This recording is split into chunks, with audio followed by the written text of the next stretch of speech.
Holy Spirit.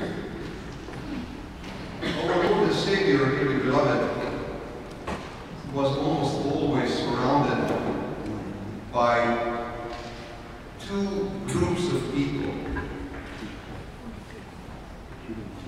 One group, the people who really recognized the Savior of the world, the Redeemer, the true prophet who has arisen among them.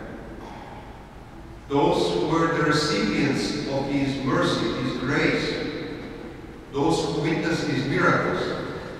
And the other group, most of the Pharisees, the Sadducees, the keepers of the law, those who were trying to entangle Him, who were watching every single word, who were provoking Him. So in one situation, one doctor of the law, as St. Matthew reports, asked Jesus, "Lord, which is the greatest commandment in the law?" As if he, that doctor of law, did not know.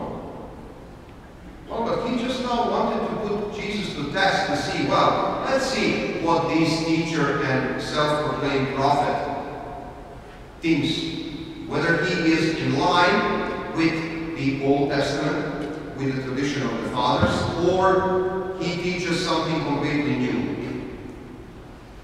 But the Lord just repeated what was written in the law. He said, well, you know, the greatest commandment is, thou shalt love thy God with thy whole heart, with thy whole strength, and with thy whole mind. And the second one is like the first, thou shalt love thy neighbor as thyself. So this young attorney of the day probably went very, very disappointed because he didn't manage to entrap Jesus. And the words and the sound of those two commandments, as spoken by our Lord, do echo through the entire Christian history, because every Christian soul was in this or that moment worried and concerned about what is really the greatest commandment. Even if we say that we know what is the greatest commandment, if we know intellectually, if we know even to repeat it word by word, we have difficulties in applying it. In a way, we could say, yes, we love God more than anybody and more than anything else. But if we would analyze the way we live, we would see that God is really somewhere in a very, very, very low position. And that's very sad for us, not sad for God. Because if we would love God with our whole heart, our whole strength, our whole mind, number one, this world would look differently. And number two, the interpersonal relationships would be way, way, way, way better than they are.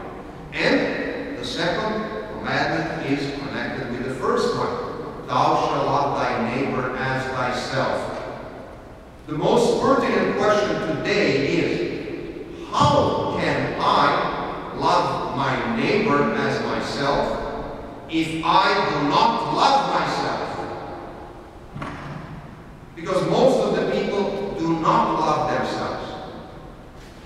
They might have the sparks of egoism or egocentrism, but not the true love. Because the one who loves himself takes care of himself, takes care of the living soul which bears the imprint of God. And therefore, he always puts God on the first place. When the people of old, the time was the 4th century, asked a famous wilderness dweller, Abba Dorotheus of Gaza, how would you explain to us, O elder, the connection between us and God and us with one another? And he just called those couple of monks to ask him, and he drew something in sand. He drew a circle, and then he dotted that circle all around with little dots, and then put a big dot at the center of the circle. And then he said, you see, this is the cosmos, this is the world. Very simply presented. The dot in center, this point in center, is God. And all those little dots around the circle, it's us, the people. And now, just look what it happens. And then he started putting the lines between each and every dot towards the center. And he said, you see, the closer we get to God, the closer we come to one another. It's a very, very simple. It's even a mathematical logic.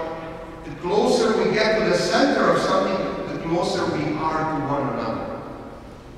That's how we should understand these two commandments. Because one does not work without the other. And in today's gospel reading, you have heard the words of St. Paul that he addressed to the church in Corinth, a letter in which he speaks about light. The light which is in you, which comes from your Lord and Savior, who has enlightened you. If we would take care that we are always, number one, bearers of light, and then, number two, those who give light further, we wouldn't have any problem with God's commandments. And we would be able to recognize God's image and likeness, His imprint in every human soul. But because we have decided to live more isolated lives instead of a more social life, what we call today social life doesn't have to do anything with the real social life, with the life in society, for society, and with society, namely those who are around us. What we call today the social life is the way, when and how we are going to show up at different doings and things. How are we going to be dressed? How are we going to be seen? Who are we going to see? And what kind of newest gossip we are going to spread after that social event. The real social life is being there for others.